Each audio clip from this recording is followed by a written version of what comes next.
Hollywood loves to tell you about Michael Jackson the entertainer, the moonwalk, the glove, the music videos that changed MTV forever. But here's what they don't tell you. Between 1996 and 1999, Michael Jackson had a series of private meetings with Nelson Mandela that nobody talked about. Meetings that revealed a side of Michael the world never saw. A political side, a strategic side, a side that understood power in ways that had nothing to do with album sales. And there was one conversation between them that changed how Michael saw his own legacy. I'm about to show you exactly why these meetings mattered more than any award Michael ever won. And trust me, by the end of this, you'll understand why the entertainment industry worked so hard to make sure you never heard this story. Let's dive in. Let me paint the picture for you. In 1996, Nelson Mandela had been president of South Africa for 2 years. He'd spent 27 years in prison and emerged to dismantle apartheid and rebuild a nation. Michael Jackson was at a different kind of crossroads. He just released History, an album that was part greatest hits, part revenge fantasy against the media that was destroying him. Two men, two kinds of power, two completely different battles. But here's where it gets interesting. They'd actually met before, back in 1992, when Mandela was still building his political movement and Michael was still untouchable. That first meeting was ceremonial, publicized, safe. But the meetings that came after, the ones between 1996 and 1999, those were different. Those were private. Those were about something the public was never meant to understand. Now here's the kicker. These meetings weren't arranged through managers or publicists. They were arranged through Mandela's personal office, directly to Michael. No intermediaries, no press releases. Mandela specifically requested privacy. Think about what that means. Nelson Mandela, one of the most photographed political figures on earth, went out of his way to meet with Michael Jackson in private. This wasn't a photo op. This wasn't about celebrity endorsement. This was about two men who understood what it meant to be symbols, talking about the weight of that burden when nobody else was watching. But wait. Why would Mandela want to meet with a pop star in private? Here's what most people don't know. Mandela saw something in Michael that the Western media refused to acknowledge. He saw Michael's influence in Africa. Real influence. The kind that didn't show up in Billboard charts. In 1992, when Michael performed in South Africa, he drew crowds that rivaled political rallies. In countries where Mandela was working to build Pan-African unity, Michael Jackson's name meant something, not as entertainment, as connection. Mandela understood that Michael had access to African youth in ways that politicians never would, and he wanted to understand how that worked. Here's where it gets deeply personal. According to people close to both men, their first private meeting in 1996 lasted over 3 hours. They talked about childhood. Mandela had been separated from his children during his 27 years in prison. Michael had been separated from his childhood by Joe Jackson and fame. Two different kinds of stolen time. Mandela later told colleagues that Michael understood imprisonment in ways that surprised him. Not physical imprisonment, but the prison of global scrutiny, the prison of being a symbol instead of a person. Michael told Mandela something that stuck with him. He said the world had built a version of him that he could never live up to, and another version of him that he could never escape. Mandela understood exactly what he meant, but that's not all.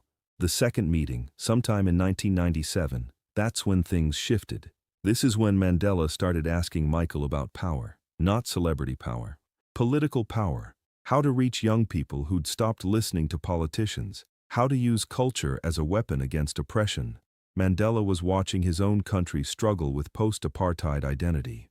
The old generation understood the fight they'd won. The new generation, the kids born after apartheid, they needed something different. They needed vision. They needed culture. And Mandela believed Michael understood how to build that in ways traditional politics never could. This is where it gets interesting. Michael started talking about his own political awakening. He told Mandela about "They Don't Care About Us," the song that got him accused of anti-Semitism, that got banned, that the media used to paint him as dangerous. But here's what nobody reported. That song was Michael's most overtly political statement. It wasn't about dancing, it wasn't about romance, it was about systemic oppression. Michael shot 2 music videos for that song, one in a prison, one in a Brazilian favela. He was deliberately connecting American racial injustice to global poverty. Mandela got it immediately. He told Michael that the controversy around the song proved it was working. When power feels threatened, it attacks. Michael had never thought about it that way before. Now, here's where the story takes a turn. In 1998, Mandela invited Michael to a private dinner in Cape Town. Not a state dinner, a private gathering with anti-apartheid veterans, activists, people who'd actually fought the system. These weren't celebrities, these were revolutionaries, and Mandela wanted Michael to hear their stories. Why? Because Mandela saw something Michael hadn't fully realized about himself. Michael had power that could be weaponized for change, but he'd been conditioned by the entertainment industry to keep that power contained, to make it safe, to make it sellable. Mandela wanted Michael to understand that real power doesn't ask for permission. Here's the truth. During that dinner, Michael listened to stories about torture, exile, families destroyed by apartheid, and then one of the activists asked him a question that changed everything. They asked Michael why he'd never used his platform to directly challenge the American government. Michael didn't have an answer. He'd written songs, he'd donated money, he'd supported causes. But direct confrontation? That was the line he'd never crossed. The activists looked at him and said something Michael never forgot. They said, "You're more afraid of your own country than we were of ours, and we were facing death." Think about what that means. Michael Jackson, the biggest entertainer on the planet, was more afraid of the American media and government than South African freedom fighters were of apartheid. That moment shattered something in Michael. He realized he'd been playing by rules that were designed to keep him safe but powerless. Mandela saw the shift happen in real time. He later told colleagues that Michael left that dinner a different person, more determined, more dangerous in the best possible way. But wait, here's what nobody tells you about what happened next. After that 1998 meeting, Michael started planning something unprecedented. He wanted to create a global anti-poverty initiative that would bypass governments entirely. He wanted to use his fame, his money, his influence to build infrastructure in Africa that wasn't tied to Western aid organizations or political strings. He started meeting with economists, activists, development experts. Mandela was advising him behind the scenes. This wasn't charity. This was a direct challenge to how power worked. If Michael could prove that celebrity influence could build schools, hospitals, clean water systems without government approval, it would rewrite the rules. It would show that power didn't have to flow through traditional channels. Here's exactly how that matters. The entertainment industry noticed. Labels, managers, the whole machinery that had made Michael rich. They didn't want him anywhere near real political power. There's a reason celebrities are encouraged to raise awareness, but not build alternative systems. Awareness is controllable, infrastructure is not. By 1999, the people around Michael were actively discouraging the project. Too risky, too political, too likely to fail and damage his brand. And then came the allegations, the trials, the media circus that consumed the last decade of Michael's life. Coincidence? Mandela didn't think so. This is where it gets even better. The final meeting between Michael and Mandela happened in late 1999. Michael was already being buried by media scrutiny. Mandela was preparing to step down from the presidency. They met one last time, in private. No cameras, no witnesses beyond their closest confidants. According to people who were there, Mandela told Michael something that became Michael's anchor through everything that came after. He said, "They will try to destroy you because you refuse to stay in the box they built for you. This is not failure. This is proof you're doing something that matters." Now, here's the kicker. Mandela gave Michael a gift that day, a handwritten letter sealed with instructions not to open it until Michael felt completely defeated. Michael kept that letter with him for years. Nobody knows for certain when he opened it, but people close to Michael say he read it sometime in 2003, during the worst of the allegations. The contents were never made public, but here's what we know. After reading it, Michael stopped trying to defend himself in the media. He stopped playing their game. He started focusing on his children, his music, his private truth. Mandela had given him permission to stop fighting a battle he could never win and start living for something bigger than public approval. Let me break down exactly why these meetings mattered in ways that go beyond two famous people having conversations. First, they revealed Michael's political consciousness. The media spent decades painting Michael as naive, childlike, disconnected from reality.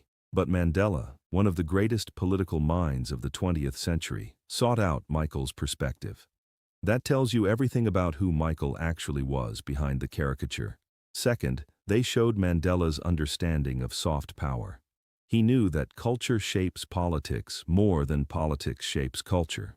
He saw in Michael a weapon against oppression that traditional activism couldn't replicate. Third, they exposed the entertainment industry's fear of politically activated celebrities. There's a reason these meetings were never publicized. There's a reason Michael's political awakening was buried under tabloid scandals. Here's exactly how to think about it. Nelson Mandela spent 27 years in prison and emerged to dismantle a government. Michael Jackson spent 40 years in the prison of fame and tried to dismantle the systems that control how we think about power, race, and culture. Different prisons, same fight. Mandela recognized that. He saw in Michael a fellow inmate who'd been conditioned to accept his cell. And he spent their private meetings trying to show Michael that the door was never actually locked. Michael just had to be willing to face what was on the other side. But wait, there's one more piece to this story that makes everything click into place. In 2009, after Michael's death, Mandela released a public statement. Most people remember the polite tribute, the celebration of Michael's music. But here's what most people missed. Mandela specifically mentioned Michael's commitment to justice and his understanding of oppression. Not his dancing, not his albums, his politics. Mandela was telling anyone who knew how to listen that Michael Jackson wasn't just an entertainer. He was a political figure who'd been deliberately neutralized. So remember those secret meetings I mentioned at the beginning, the ones that revealed a side of Michael the world never saw. Here's what actually happened in those rooms. Two men who understood the weight of being symbols talked about how to turn that weight into power. Mandela taught Michael that controversy isn't failure, it's confirmation that you're threatening the right people. Michael taught Mandela that culture is the language young people speak, and if you want to change the future, you have to speak that language fluently. They formed a bond that transcended fame and politics. They became mirrors for each other's struggles. And here's the truth that nobody in the entertainment industry wanted you to know. Michael Jackson wasn't destroyed by his eccentricity or his personal demons. He was destroyed because he started to understand his own power in political terms. He stopped being a controllable asset and started becoming a threat to systems that depend on celebrities staying in their lane. Mandela saw it happening in real time. He tried to prepare Michael for the war that was coming. And when that war consumed Michael, Mandela never stopped defending him. Not as a fan, as a fellow soldier who'd fought the same battle on different terrain. Michael Jackson's secret meetings with Nelson Mandela weren't about two famous people exchanging pleasantries. They were about power, oppression, and the prison of being a symbol in a world that demands you stay symbolic. Mandela unlocked something in Michael that the entertainment industry spent the rest of his life trying to contain. And Michael showed Mandela that revolution doesn't just happen in government buildings. It happens in music videos, concert stages, and the minds of young people who refuse to accept the world they inherited. So there you have it, the political side of Michael Jackson that nobody talks about. The meetings that revealed a man who understood oppression as clearly as any freedom fighter. The relationship with Nelson Mandela that proved Michael was never the naive child the media painted him to be. He was a strategic, politically conscious artist who scared the right people. And that's exactly why they worked so hard to make you forget.